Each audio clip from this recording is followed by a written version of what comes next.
Welcome to The Current. I'm Clint, she's Sandra, and we're the Daltons.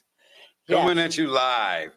So today we're going to talk about being free. Mm-hmm. You know, it's so freeing being free. Right. I wish there were grocery prices were free. Right. But you know, it's just. And if you want to, help us out with some tax freedom, Yes. just throwing it out there. You know what I'm saying?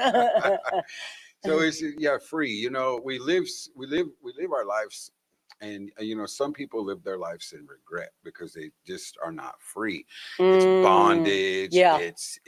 And we're even talking about people of faith, babe. Yeah. There's so many people in God and in church that are not walking in the freedom of Jesus Christ. They're really not.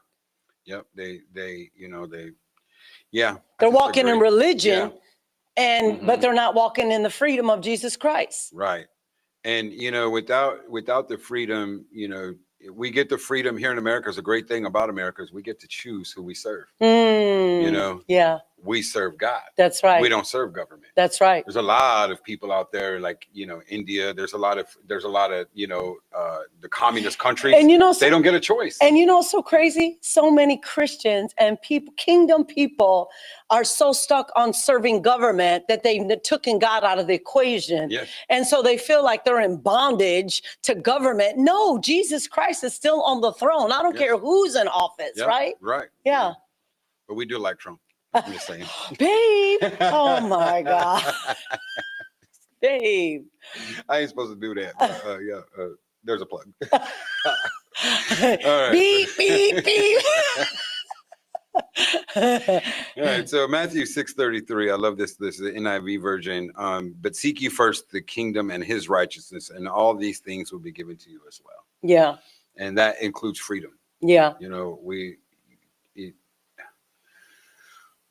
Discouragement is so bonding.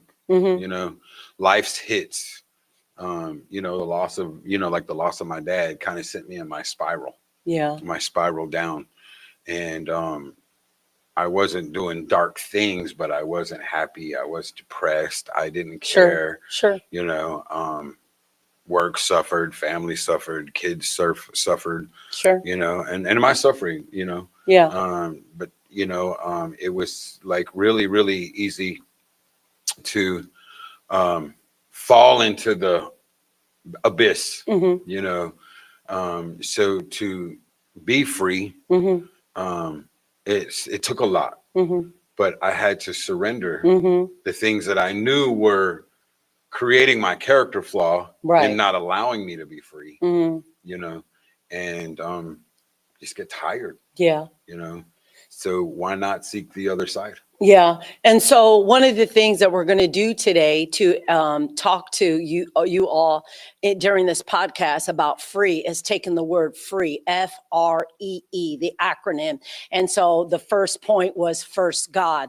The sad part about the reason why we're not walking in true freedom, as he quoted the scripture in Matthew 6:33, seek first the kingdom of God and his righteousness, and everything else shall be added. The reason why many Christians and non-Christians, believers and non-believers alike, are not experiencing true freedom is because they're looking outside of God for their freedom. They're looking for it in the approval of man. They're looking for it in the acceptance of man.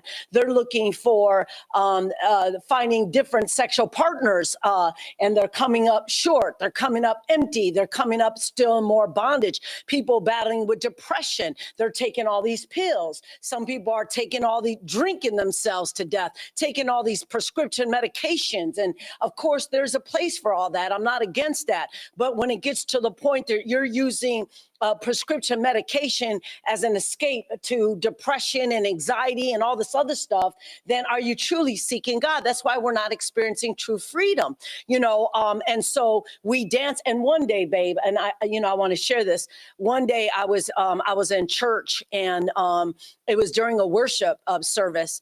And I've shared this before with my church in a sermon, but I was in church service, and I was in the front row as a pastor's wife, and we were in the middle of worship, and all of a sudden God shows me things through pictures, through visions. And all of a sudden, this is crazy.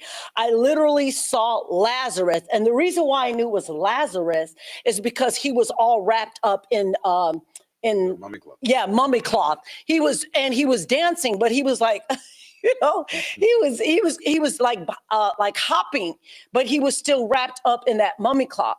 And I said, God, what is that? He said, that's a lot of people in church, in God, dancing, shouting, praising God, still in bondage to all of these things. They're not really free. I was like, oh my God. He said they're still wearing the grave clothes. They're still wearing that old nature. They're still holding on to the lies of the enemy. And so that's why they're not free. And so, yeah, that was crazy when he showed me that. So the effing free is first God. Yes. Right? Yes. God first. Yes. The thing we're going to go to next is R. Yeah. For release the weight and sin. And the Bible even goes on to say that Hebrews 12:1, therefore, since we are surrounded by such a great cloud of witnesses, let us throw off everything that hinders and the sin that so easily entangles, and let us run with perseverance the race mark set out for us. But before we can even let go of the things that are holding us hostage in bondage, mindsets, attitudes, habits, character flaws, before we can even get to that, we have to first stop at 1 John. We have to make our first pit stop at 1 John 1:9. And it says we have to confess. There has to be a confession. If you're in denial that you struggle with anger, I used to be in denial. No, I'm serious. I used to look, oh my God, I'm just going to admit something. When my kids were little and I was trying to get up and get ready for work, I was like yelling and screaming and hollering. And I mean, get up for school. You're going to be late. Da, da, da, da. Yelling at them all the way to the front door of the school. And one day I was after I dropped them off, this had been going on for months, and I'm looking at them and they're all like traumatized. They're all sitting in the car, and in my mind, I'm like, well, if they would be ready, I wouldn't be yelling. If my husband would help me, I wouldn't be so angry. If they would have put their clothes together, I wouldn't be struggling with this anger issue. It's because of them. I have this anger issue. And I'm telling you, right when I'm going through all of these excuses, I'm in denial. I'm making excuses. I'm blaming everybody for the reason why I'm not free from this anger issue. Holy Spirit says, the reality is you struggle with anger. You're in denial and you're blaming and making excuses that you have an a spirit of anger on you. And you need to confess it so that I can heal you from it, because whatever you won't face, you cannot get deliverance from. Right. Right. And I had to face the fact that I really didn't. I was angry with my mom. My mom she wasn't always a good mom, but she was a great mom, but there's those times where I felt that she wasn't. Yeah. And I held on to some bitterness and some anger. My dad died when I was really, really young. My biological father died when I was 11 months old. And I had a different last name. You kind of always wonder but nobody said. Yeah. Nobody said anything. It's kind of like the little puppy sitting in the corner. Everybody sees it, but they're not going to clean it up. The elephant in the room that nobody acknowledges. Right. And so I harbored that. And so the way I took my anger out on her was that I gave the school, any woman in school, man, I gave them a run for their money. I made them earn their money. I feel horrible for that now. You was a bully. No, I was just a heathen. I was bad. Oh, he was a heathen. Okay. I'm telling you, I was like, I know you confessed it. Yeah, I realized that, people can't give you what they ain't got. Wow. People can't give you what they ain't got. That's freedom right there. Unrealistic expectations on people. Yes, my mom was so not able. My mom, in her defense, she lost a husband. Sure. The father of her child. Right. She was young. Yeah. What was she gonna do? Right. Yeah. So I see her actions, and they weren't perfect, and maybe they were for her at that time. Sure. You know, but I held on to the unforgiveness, hate, the unforgiveness, the, well, I'll show you, the bitterness, you know, the rebellion. And so I did. When, I mean, I know my mom will tell you too. She was alive today. She would tell you she cringed every time the phone rings because it was always a teacher calling what Clint do. Yeah. What did Clint do? Yeah. You know. Yeah. And you know, but once I realized that people can't give you what they ain't got. Wow. It changed everything. Wow. You know. Yeah. If I ask you for $1 million and you ain't got it, right? What am I going to get mad? Exactly. I mean, come on now. Exactly. If I ask you for food and you ain't got it, I'm supposed to be mad at you? No, what I need to do is turn around and help you get some food too. Yeah. You understand what I'm saying? Yeah, that's good. So I love that analogy. And people in church, they don't always got it, but there's a team like Kingdom Builders. And, you know, there's a team, there's leadership in your team that should be able to spot what you ain't got. Right. And give it to you. Because a lot of times, some people just don't know. Yeah.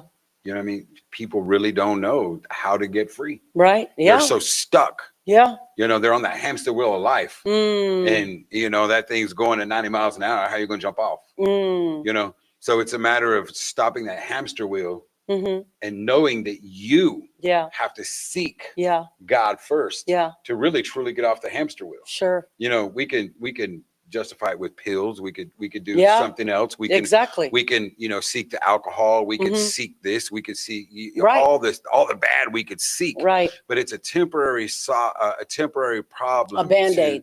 Yeah, exactly. But it's a temporary problem for a long-term view. Yeah. You know and that's what I did. You know, I was, you know, from the age of 18 to 29, I was, you know, a heroin addict. I was in my addiction of heroin, cocaine, and so, and just whatever you put in front of me, I was going to do it. And I was in bondage for many years, but the real bondage was I would not confess that it was my fault. I wanted to blame again. I wanted to blame, you know, being raised by a stepfather who was narcissistic and verbally abusive. I wanted to blame my mom for not protecting me. I wanted to blame the uncle who molested me. I wanted to blame all of these people. And so it kept me in bondage a lot longer because I would not exercise 1 John 1:9. I would not take ownership until one day I'm sitting in a prison cell. Now I'm only 20 years old at this time. Can you imagine being 20 years old in prison? Oh my God. I remember just waking up every day and like, you're supposed to be in college. Like you're supposed to be, this is the prime. This is the time you moved out of home and you're supposed to be living the dream, right? And so here I am, you know, the time I should be in college. I'm in a prison cell from the age of 20 to 23. And I remember one particular time I was introduced to God and believe it or not, I was introduced to God in prison, in jail. And so through that relationship of building my relationship with God, this one particular time I was laying on the hard steel floor in this cell that I was in prison. And I was on the floor in a fetal position, Clint. And I was laying there and I was laying there in a fetal position and I was angry. I was angry at my mom. I was angry at my dad. I was angry at just different situations, relationships, just all different things. And I was like, and I was laying there and I heard God and I was like, oh, and I'm laying there in this victim pity party, woe is me attitude in a prison cell at 21. And I'm laying there on the floor and I heard God say, and I'm telling God, well, if it wasn't for my mom and she didn't do this, and if it wasn't for my dad and they didn't do this, and if my uncle wouldn't have did, then I wouldn't be in prison. And all of a sudden, God once again highlighted to me, if you continue down this path of playing the blame game, if you continue down this path of making excuses for you going out and self-medicating yourself with drugs and alcohol and toxic relationships, you're going to stay stuck. You're going to stay in this prison. You're going to end up having a life sentence. At the time, I only had a 3-year sentence. And I was like, he's like, a lifetime. Yeah, he's like, you're not a kid. You're not a kid. You're not a child. You know right from wrong. And so you're choose you this day whom you will serve. Choose it. God, I've set before you life and death. You get to choose. I was there in prison because I made choices. You know, I could have chose to get into counseling. I could have chose to go into drug and people reached out to me. My mom dragged me in detox centers, but I left them. She let me in one door and I went out the back door. You know what I'm saying? So it wasn't like help was being offered to me. I just rejected it, which landed me in prison. And so, again, you're not going to experience freedom until you're willing to lay aside the weight. But it first starts, marriages can't get healed unless there's a confession that you are the part of the problem. You can be part of the problem, but guess what? You can also be a part of the solution in that tumultuous marriage. Right? You can make a decision today. I'm going to choose to be a better spouse. I'm going to choose to do better by my spouse. I'm going to choose to treat my spouse with the mutual respect that he's been giving to me. Right? So any day you can wake up and choose, I'm going to choose something different. I'm going to choose to put the bottle down. I'm going to choose to put the pill down. I'm going to choose to put the syringe down. I'm going to choose to get away from these toxic people that are holding me backwards. I can choose. And starting the choosing is making a confession. I'm either part of the problem or I'm either part of the solution. So I choose to be my own, with Jesus Christ, my own rescue story. Yeah. And you know, he rescued me. It was my last day of prison. You know, I got there because I was a violent idiot. You know what I mean? But I went to prison in my last I can see you as violent, bro. Back in the day, I'm talking about. Right, You're sweet as pie now. I know, right? It's God.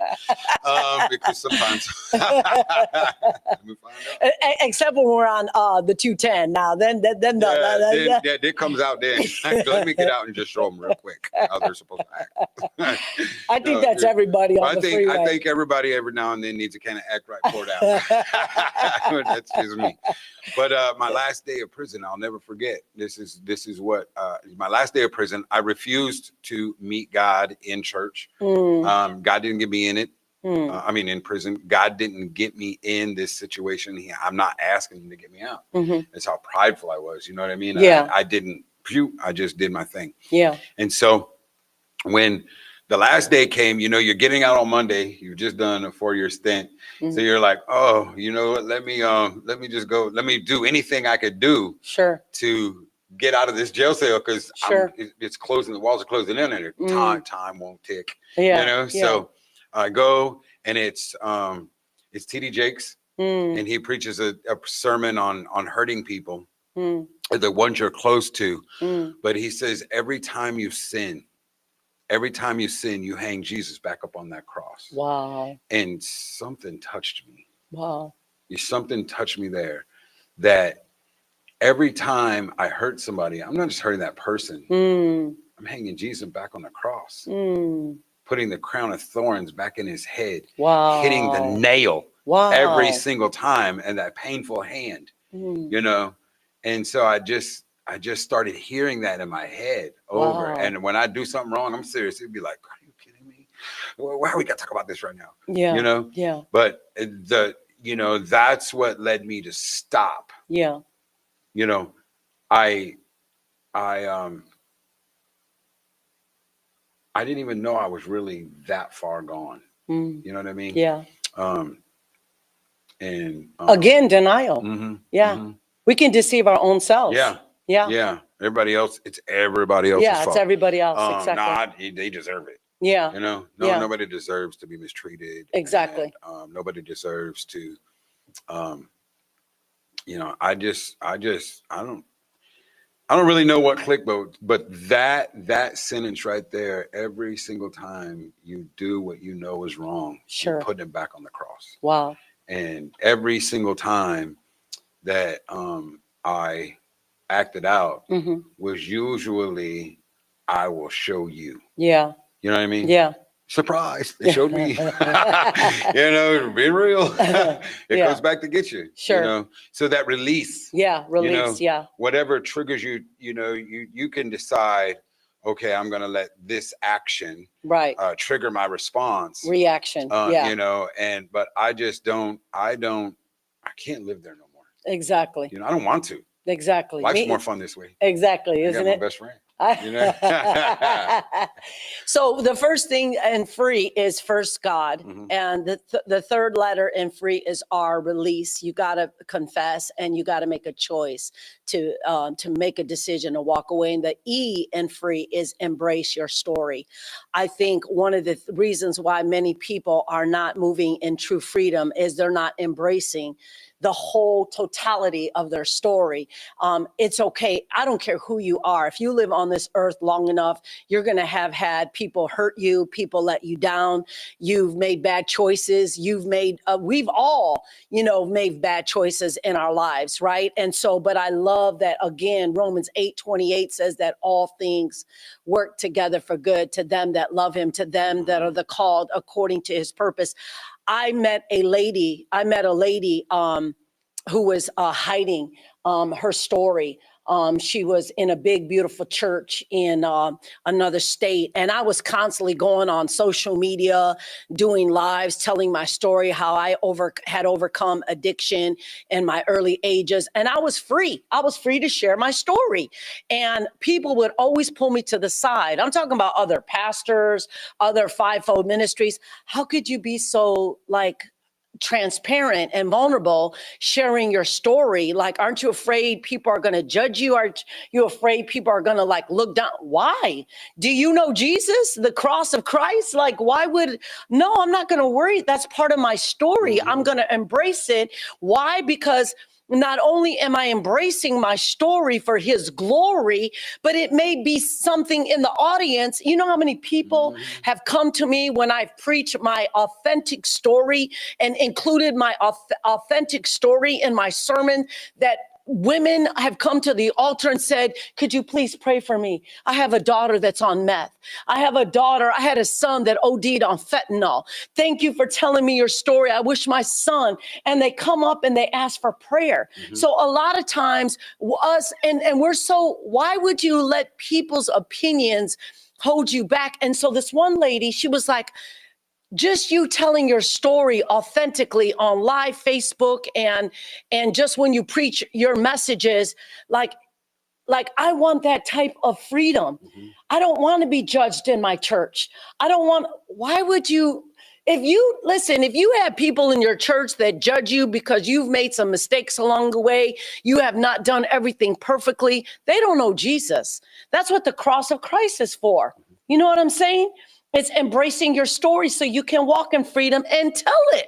I'm going to tell it wherever I go. I don't care what platform, what stage, whether it's on social media, whether it's at an auditorium of 20,000. Guess what?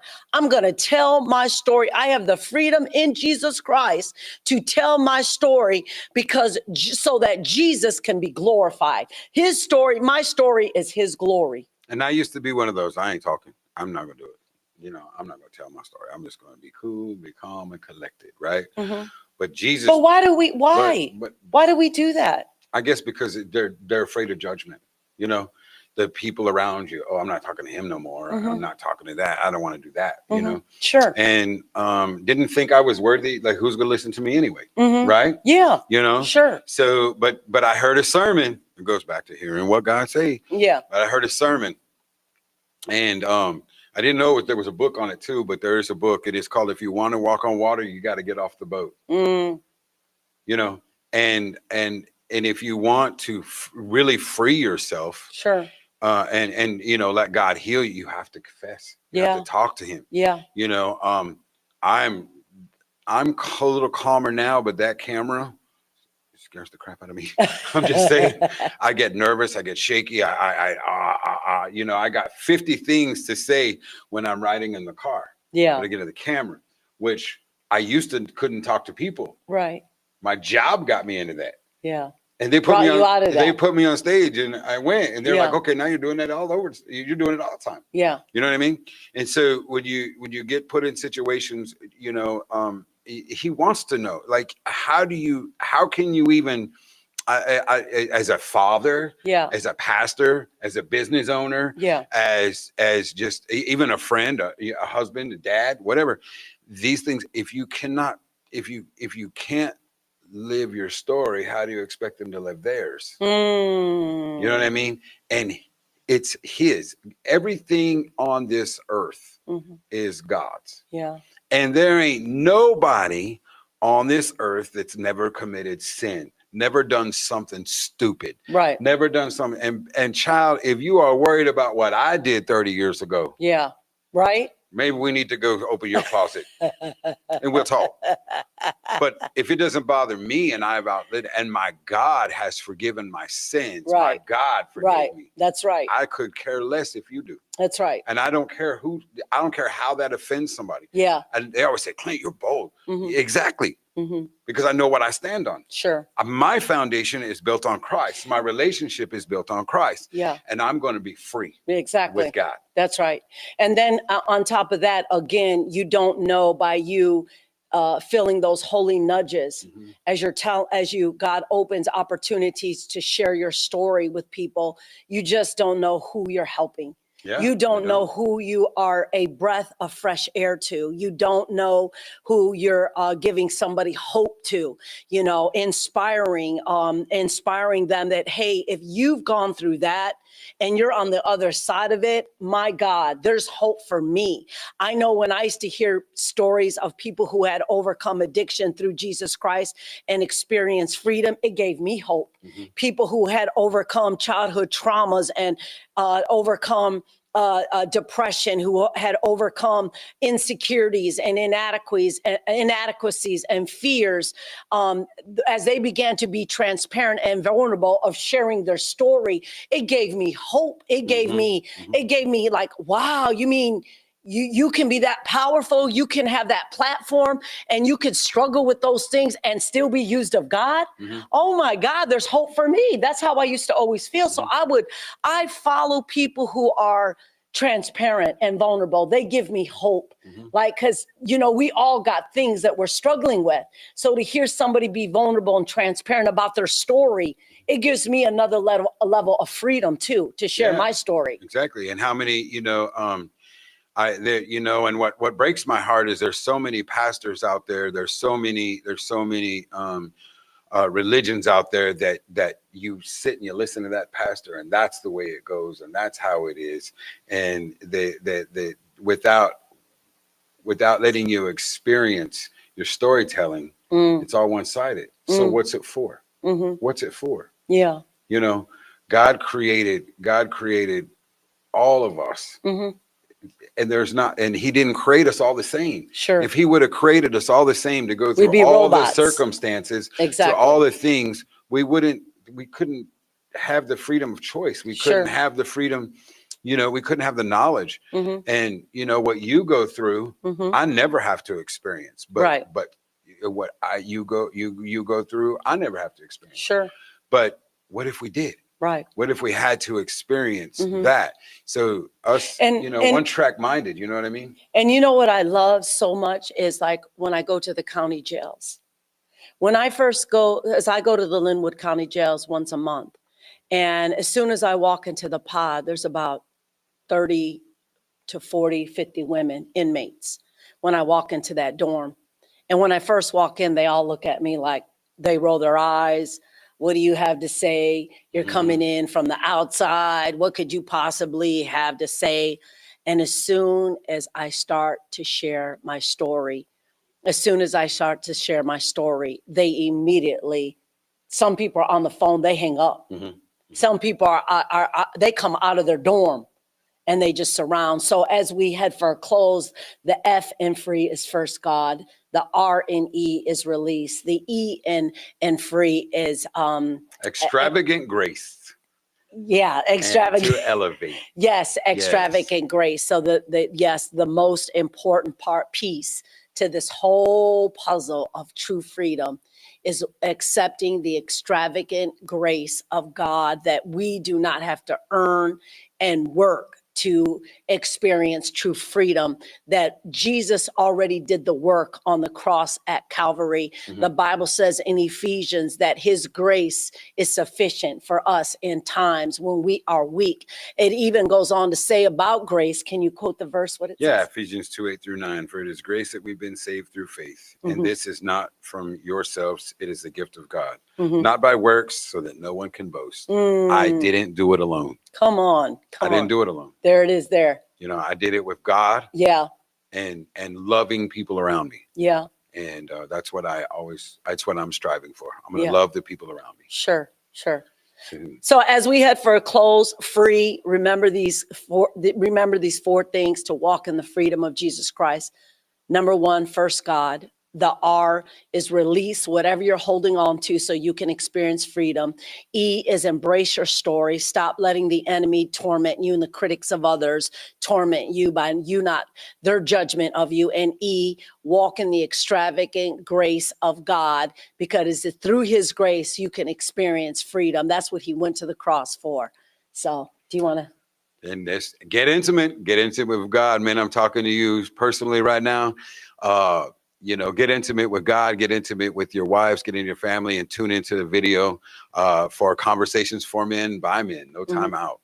Exactly. Oh, yes. No time out. I love that. And also, if you want to know how to get involved, I run a transitional housing for single women and women with children and men. If you want to know how to get involved, please stay to the end, watch the video. There'll be some information for you on how you can make a difference and how you can get involved. And we'll see you next time on The Current. On The Current.